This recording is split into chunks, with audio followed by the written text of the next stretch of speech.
हे प्रभु, जय श्री कृष्ण। एक सबके मन में जिज्ञासा रहती है, प्रश्न उठता रहता है कि श्री ब्रह्मा जी ऐसे वरदान क्यों दे जो प्रभु और उनके भक्तों को परेशान करते हैं। क्या उनके पास ऐसा ज्ञान नहीं था कि वरदान देने से पहले वह दुष्टों को चेतावनी दे देते। पुराण कथाओं के केवल घटनाओं की तरह न देखकर कर्म, वरदान, स्वतंत्र इच्छा और ईश्वरीय लीला के स्तर पर देखें तो इसका उत्तर अधिक स्पष्ट होता है।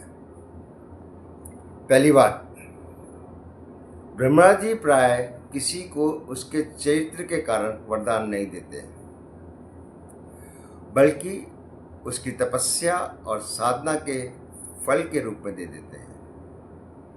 यदि देवता ब्रह्मा जी ये कहते हैं कि तुम भविष्य में इसका दुरुपयोग नहीं करोगे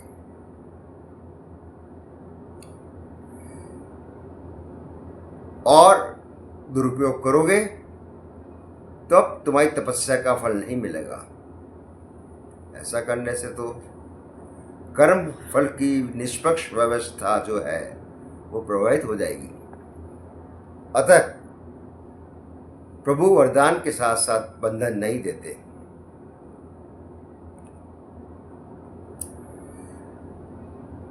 यह उसी मूल प्रश्न की अगली कड़ी है। यदि परमात्मा पूर्ण है तो माया क्यों, जीव क्यों, जन्म मरण क्यों और पूरा संसार बनाया ही क्यों। परमात्मा ने माया को क्यों बनाया। अद्वैत की दृष्टि में माया को ईश्वर द्वारा किसी समय बनाई गई वस्तु कहना पूरी तरह ठीक नहीं है। उसे अनादि कहा गया है, उसका आरंभ बताना संभव नहीं है। ब्रह्म स्वयं नित्य, पूर्ण और अपरिवर्तनशील है। माया के कारण वही एक सत्य हमें नाम रूप वाले अनेक संसार रूप में दिखाई देता है। दूसरा, जीव जन्म मरण में क्यों पड़ता है। शास्त्र के अनुसार आत्मा वास्तव में न जन्म लेती है न मरती है। गीता अध्याय 2 श्लोक 20 में लिखा है, न जायते मृत्यते वा कदाचित। जन्म और मृत्यु शरीर की है, आत्मा की नहीं है। जीव स्वयं को शरीर मन मानता है, तब इच्छा से कर्म और कर्म से कर्मफल और कर्मफल से पुनर्जन्म का चक्र चलता है। इसलिए आध्यात्मिक दृष्टि से समस्या मृत्यु से अधिक अपने वास्तविक स्वरूप का अज्ञान है। अतः सबसे कठिन प्रश्न आता है, यदि ईश्वर सर्वज्ञ है तो उन्होंने ऐसी व्यवस्था होने ही क्यों दी। भक्ति परंपराएं भक्ति की परंपराएं से लीला कहती है।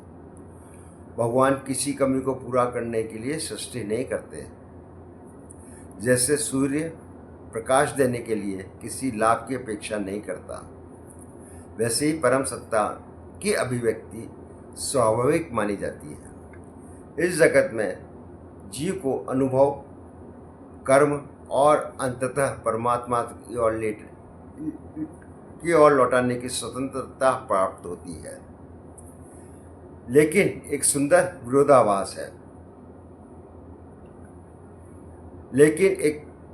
विरोधाभास है। माया बांधती भी है और वह संसार मुक्ति का छेद बन जाता है। सुख हमें संसार की ओर खींच सकता है, लेकिन दुख कई बार प्रश्न पैदा करता है कि मैं कौन हूँ, स्थायी सुख कहाँ है। यह प्रश्न आत्मबोध की यात्रा शुरू कर सकता है। अष्टवक्र गीता की दृष्टि में इसमें भी अधिक क्रांतिकारी है।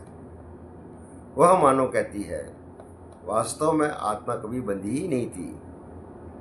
बंधन केवल ये मान लेना है कि मैं शरीर मन हूँ। जिस क्षण ज्ञान हुआ मैं शुद्ध चेतन हूँ, उसी क्षण बंधन का आधार समाप्त हो जाता है। इन सब के पीछे एक ही गहरा प्रश्न है। यदि ईश्वर शक्तिमान और करुणामय है तो ऐसी व्यवस्था क्यों है जिसमें बुराई, भ्रम और दुख की संभावना है? इसका संक्षिप्त उत्तर है, जहाँ स्वतंत्रता है वहाँ चुनाव है, जहाँ चुनाव है वहाँ कर्म है, जहाँ कर्म है वहाँ फल है, जहाँ अज्ञान है वहाँ बंधन है और आत्मज्ञान नहीं मुक्ति है। धन्यवाद।